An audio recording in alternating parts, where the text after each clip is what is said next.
আরে ও গোপাল দাদা, আরে ও গোপাল দাদা, আরে আরে এদিকে এদিকে এসো, এদিকে এসো, এসো এসো এসো এসো। এই দেখো দেখো, ভালো রুই আছে তো, টাটকা একদম। এই রবিবারের দুপুর কিন্তু জমে যাবে। না রে, এখন রবিবার আমার নিরামিষ, মাছ ওঠে না বাড়িতে।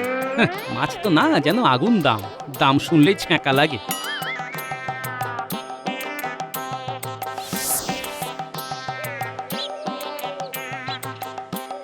আরে মন্ত্রী মশাই না ওই গাছের আড়ালে দাঁড়িয়ে কার সাথে কথা বলছেন? দেখি তো একবার। আরে এটা তো নবাব বাহাদুরের দূত বলে মনে হচ্ছে। তাই তো, কিন্তু নবাব বাহাদুরের দূত মন্ত্রী মশাইয়ের সাথে কি করছে কিছু তো বুঝতেও পারছি না। কি জানি কি করছে। না যাই, বেশি দেরি হয়ে গেলে গিন্নি আবার চিৎকার শুরু করবে।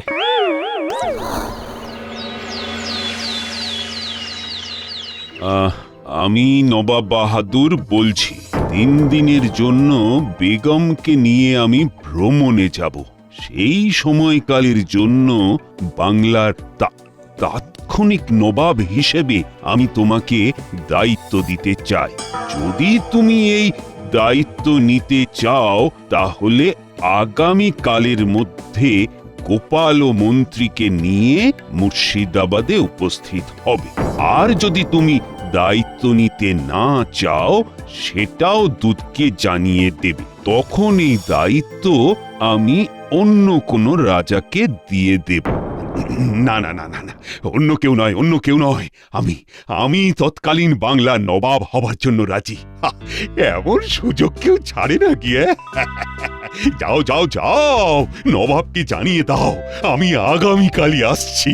যে আজ্ঞে মহারাজ। বাংলার নবাব হব আমি। আমার যে কি আনন্দ হচ্ছে। মহারাজ, আপনি কি আগামীকাল মুর্শিদাবাদ যাচ্ছেন? শুধু আমি একা নই গোপাল, তুমি মন্ত্রী দুজনেই আমার সাথে যাচ্ছ। আমরা যাব কেন মহারাজ? মন্ত্রী নবাব ওনার বেগমকে নিয়ে বেশ কিছু দিনের জন্য ভ্রমণে যাবেন। তাই সেই সময়কালের জন্য বাংলার তাৎক্ষণিক নবাবের দায়িত্বটা উনি আমাকে দিতে চান। কি বলছেন মহারাজ? বাংলার নবাব? বাহ, এ তো ভারী উত্তম প্রস্তাব। হ্যাঁ মন্ত্রী। কিন্তু মহারাজ, নবাব বাহাদুর তো উজির মশাইকে সমস্ত দায়িত্বটা দিয়ে যেতে পারতেন, হঠাৎ আপনাকে কেন? আরে উজির আর মহারাজ কি এক হলো নাকি? আরে নবাব বাহাদুর নিশ্চয়ই আমার মধ্যে কিছু পেয়েছেন, তাই হয়তো আমাকে দায়িত্বটা দিতে চান। কি তোমরা যাবে তো? নিশ্চয়ই যাব মহারাজ, নিশ্চয়ই যাব। আর গোপাল তুমি? হ্যাঁ মহারাজ, আপনি যেখানে যেতে প্রস্তুত সেখানে আমার মতের অপেক্ষা বৃথা। এইবার হব আমি বাংলার নবাব। কি যে মজা হচ্ছে আমার।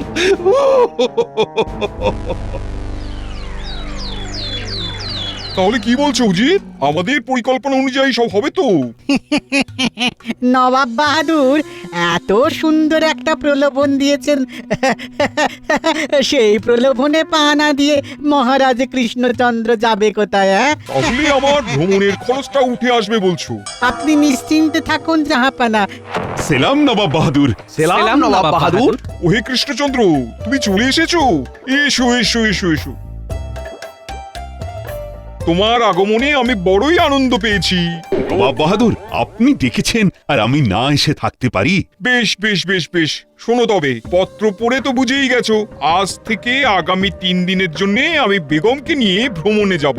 তাই সেই 3 দিনের জন্য বাংলার নবাবের দায়িত্ব আমি তোমাকে দিতে চাই। তুমি রাজ্য পরিচালনায় অনেক পারদর্শী, তাই তোমার উপরে ভরসা করে এই বাংলার দায়িত্ব আমি তোমার হাতে তুলে দিতে চাই। আপনি যে আমাকে এতটা ভরসা করেছেন এতে আমি ধন্য হয়ে গেছি নবাব বাহাদুর। আর গোপাল, আর তোমাকে আমি উজিরের দায়িত্বটা দিয়ে যেতে চাই। কেন, উজির মশাইও কি আপনার সাথে যাচ্ছে? হ্যাঁ গোপাল, উজিরও আমার সাথেই যাচ্ছে। এই নবাব বাহাদুর আমাকে কোনো দায়িত্ব দেবেন না? না মন্ত্রী, তোমার উপরে আমি ঠিক ভরসা করতে পারছি না। তুমি কেমন যেন একটু অগোছালো মতন। আরে আরে, মন খারাপ করো না। আর তুমি এসেছো আমি খুব খুশি হয়েছি। এই কয়েকদিন আরাম করো, খাও দাও, আর মুর্শিদাবাদের মনোরম বাতাস উপভোগ করো। কি ঠিক আছে? জাহাপানা, এইবার ওনাদের গজমতি হাটটির কথা বলুন। হ্যাঁ হ্যাঁ হ্যাঁ, বলছি। এই শোনো কৃষ্ণচন্দ্র, তোমাকে এই রাজ্যে ও রাজবাড়ির দায়িত্ব দেওয়ার একটাই কারণ, তা হলো রাজভাণ্ডারের সিন্ধুকে অনেক মূল্যবান সম্পদ রয়েছে। তার মধ্যে একটি গজমতি হিরে বসানো একটি সোনার হারও রয়েছে, যেটি মোগল সম্রাট আমাকে দিয়েছিলেন। সেই হারটি কিন্তু অনেক মূল্যবান একটি হার। সেই হারটি তোমাকে রক্ষণাবেক্ষণ করতে হবে। হারটি যেন কোনোভাবেই চুরি যেন না হয়ে যায়। চুরি কেন হবে নবাব বাহাদুর? আপনার রাজভাণ্ডারে তো তালা দেওয়া রয়েছে, আর রাজবাড়িতে এত সৈন্য সামন্ত রয়েছে, তাদের মধ্যে থেকে চুরি করে নিয়ে যাওয়া তো কোনো চোরেরই সাধ্য নয়। গোপাল, কাউকেই তো আর আজকাল তেমন বিশ্বাস করা যায় না। কার মনে কি আছে বলা কি যায়? আর এত মূল্যবান একটা হার চুরি হতেই পারে। কি ব্যাপার, নবাব বাহাদুর বারবার হারটা চুরি হয়ে যাবে কেন বলছেন? তবে কি কোনো গন্ডগোল আছে? বলছিলাম কি নবাব বাহাদুর, হারটা একবার দেখা যাবে? হ্যাঁ, আমিও তো সেটাই বলতে চাইছিলাম। একবার হারটা দেখতে পেলে ভালো হতো। আসুন আপনারা, আসুন।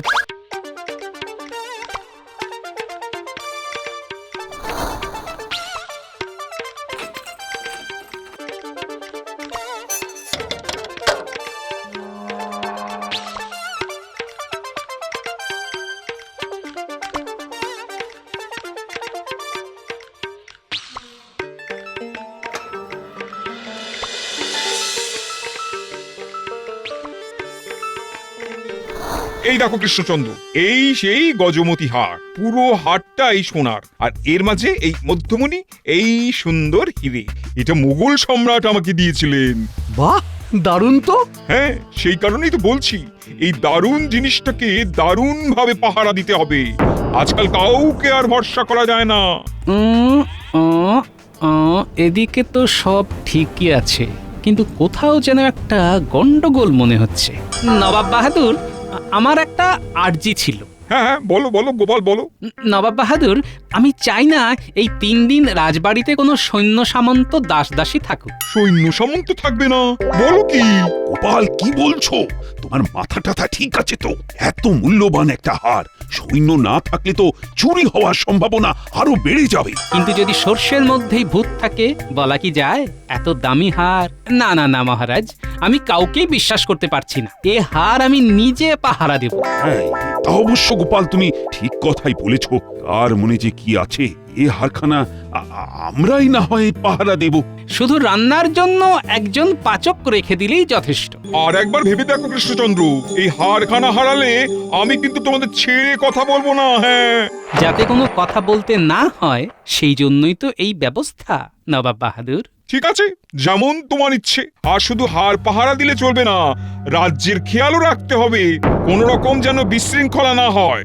না, সেসব নিয়ে আপনি চিন্তা করবেন না।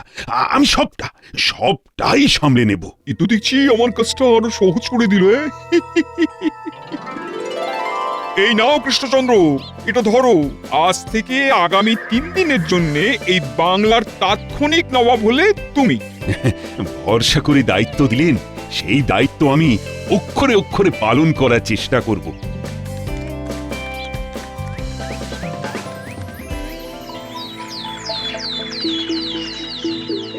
আরে মন্ত্রী মশাই, উঠে পড়ুন, সকাল হয়ে গেছে তো। মানে মহারাজ, আপনি কোথাও বের হচ্ছেন? হ্যাঁ মন্ত্রী, ভাবছি একটু নগর পরিদর্শনে যাব। তা তুমিও চলো না আমাদের সাথে। এই সুযোগটাকেই কাজে লাগাতে হবে। বলছি মহারাজ, আমার শরীরটা না ঠিক ভালো নেই। আপনারা আজকে যান, আমি না হয় অন্য একদিন যাব। হ্যাঁ, ভালো নেই কেন? কি হয়েছে? সেরকম কিছু না, আসলে নতুন জায়গা তো, রাতে ভালো ঘুম হয়নি। একটু ঘুমিয়ে নিলেই ঠিক হয়ে যাবে। ঠিক আছে মন্ত্রী, তুমি তাহলে বিশ্রাম নাও, আমরা বরং যাই, একটু নগরটা পরিদর্শন করে আসি। হ্যাঁ মহারাজ, আসুন। এইবার আমাকে ঝটপট কাজটা সেরে ফেলতে হবে।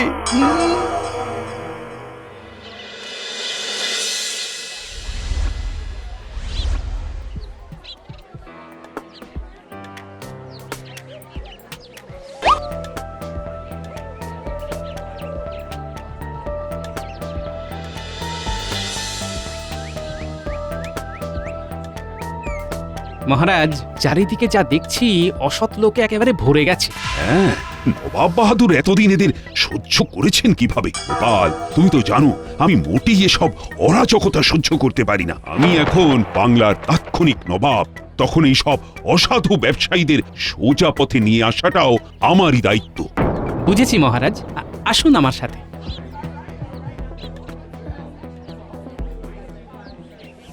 এই যে ভাই, এই আলু কত করে কিলো?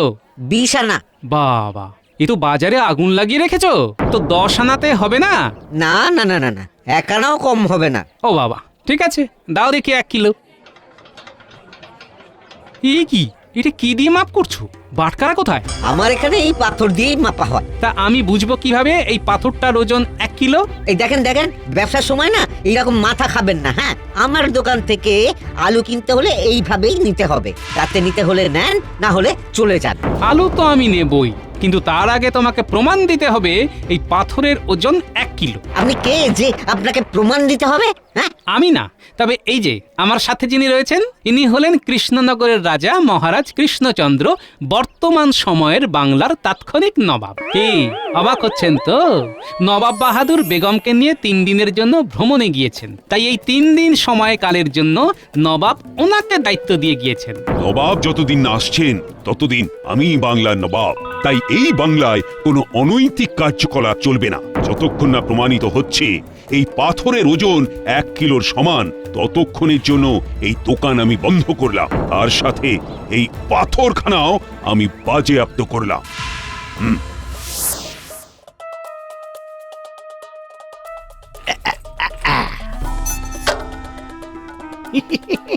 নকল চাবি দিয়েই আসল কাজ হয়ে গেল।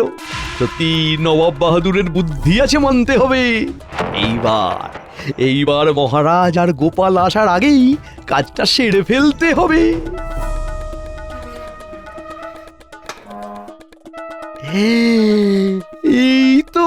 এই তো সেই গজমতি হীরের হার।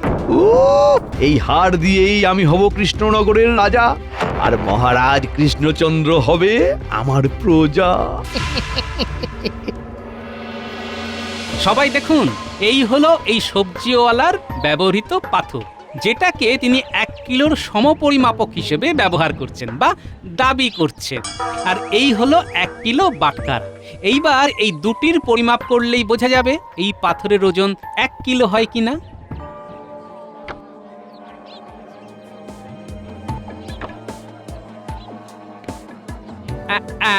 দেখুন, সবাই দেখুন কিভাবে হেলে আছে। তাহলে বুঝতে পারছেন তো কিভাবে এই ব্যবসায়ী আপনাদের ঠকাচ্ছে। আমাকে ক্ষমা করে দিন, আমাকে ক্ষমা করে দিন। আমার ভুল হয়ে গেছে। আমাকে ক্ষমা করে দিন, এই ভুল আর হবে না। এই ওঠো ওঠো, এইভাবে লোক ঠকিয়ে কি পাও? এসব করে কত আর রোজগার হয় বলো তো? তাই বলছি, শোনো, সৎভাবে ব্যবসা করো, সৎভাবে বাঁচো। এখানে উপস্থিত সকল ব্যবসায়ী শুনে রাখো, আজ থেকে ওজন মাপার ক্ষেত্রে সর্বদা বাটখারা ব্যবহার করবে। নিজেও ঠকবে না, অন্য কেউ ঠকাবে না।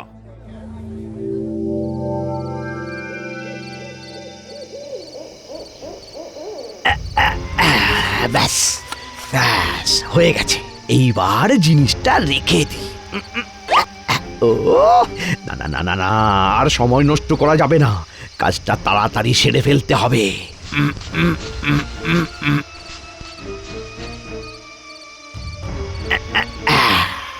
ব্যাস, কাজ শেষ।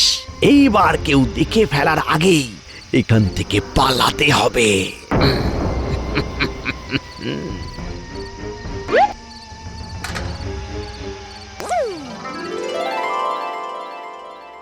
গোপাল, আজই তাহলে আমাদের মুর্শিদাবাদের শেষ দিন। কাল তো নবাব বাহাদুর ফিরে আসছেন। হ্যাঁ মহারাজ, তবে যাবার আগে আমাদের একটু স্মৃতি এই নবাবের মহলে রেখে দিতে চাই। কি বলছো বলো তো? আমি তো ঠিক বুঝলাম না। মহারাজ, একবার তাকিয়ে দেখুন, চারিদিকের অবস্থা খুব শোচনীয়। চারিদিকে ধুলো ময়লাতে ভর্তি। এগুলো একটু পরিষ্কার করতে পারলে এই মহল আবার নতুন রূপে সেজে উঠবে, আর এই দেখে নবাব বাহাদুরও খুশি হবেন। হ্যাঁ, তবে এই মহলে তো এখন কোনো দাসদাসী নেই, তাহলে এত কাজ করবে কি? কেন? ওই ওই ওই ওই ওই দিকটা, ওই দিকটা।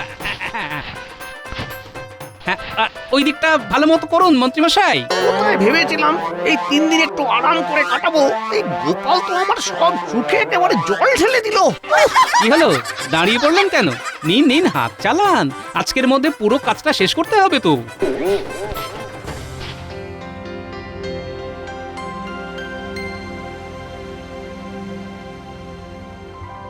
ও হে কৃষ্ণচন্দ্র, করেছো কি? তুমি তো একেবারে মহলের ভোলই পাল্টে দিয়েছো, চারিদিকে তো চকচক করছে।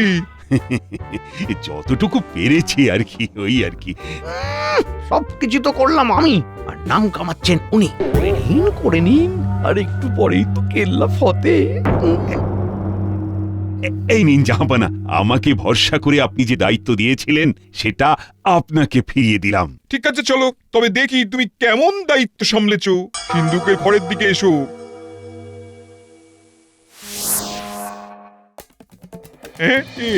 কি আমার হীরের গজমতি হার কোথায় গেল কৃষ্ণচন্দ্র?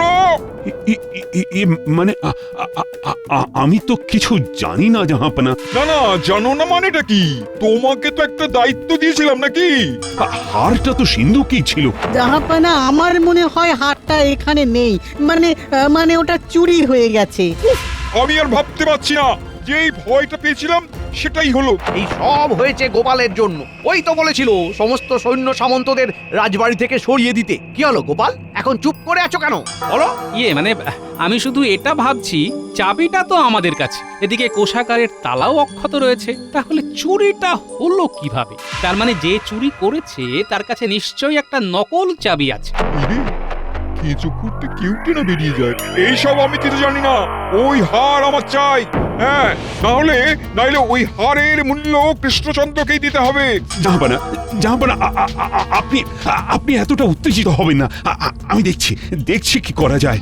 মানে বলছিলাম কি জাহাপনা, এখন নিজেদের মধ্যে ঝগড়া না করে হারটা খুঁজে পাবার চেষ্টা করলে হয় না? ওই হার কি আর পাওয়া যাবে? কেন যাবে না নবাব বাহাদুর? আপনি আমাকে একটা কথা বলুন, আপনার কি কোনো শত্রু আছে? না মানে হতেও তো পারে যে সেই শত্রুই হয়তো এই কাজটি করেছে। শত্রু? হ্যাঁ, একজন আছে। ফসলের খাজনা নিয়ে রাজ্যের সবাইকে একত্রিত করে আমার বিরুদ্ধে লড়াই করছে। তাই নাকি? কি নাম তার? পরাণ চাষী।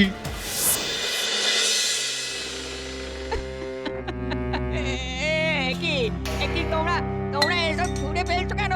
জাহাপনা ওদের বারণ করুন জাহাপনা, আমার সব কিছু ওরা নষ্ট করে দিচ্ছে। মন্ত্রীমশাই থামুন, এসব আপনি কি করছেন? এই গোপাল, তুমি চুপ করো। মন্ত্রী যা করছে বেশ করছে। জাহাপনা, ঘরে তো কিছু পাওয়া গেল না, আমি বরং বাড়ির পিছনটা একবার দেখে আসি, যদি কিছু পাওয়া যায়। কি ব্যাপার, এই জায়গাটা এত উঁচু লাগছে কেন? এই জায়গাটা একটু খোঁড়ো তো, খোঁড়ো।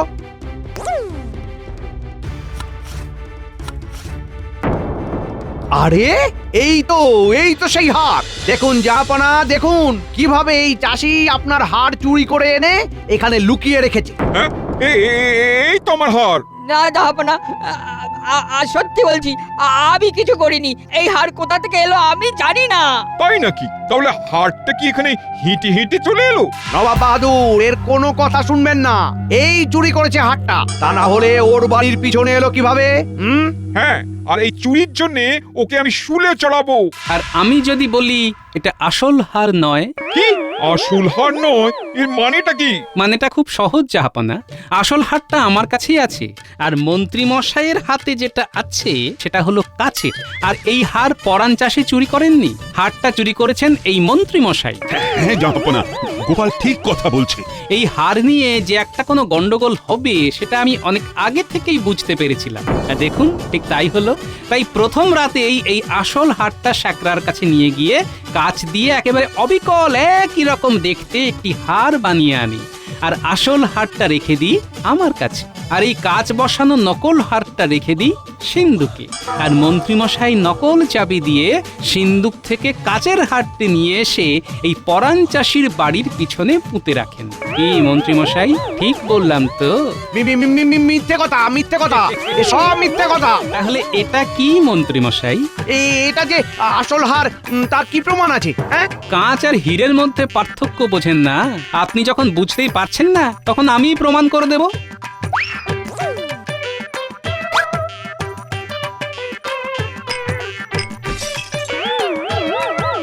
হিরে দিয়ে কাঁচ ভেঙে গেল। তাহলে কি প্রমাণ হলো তো? কি মন্ত্রী মশাই, এইবার কি বলবেন? এই সবের জন্য এইবার কাকে শুলে চড়ানো উচিত?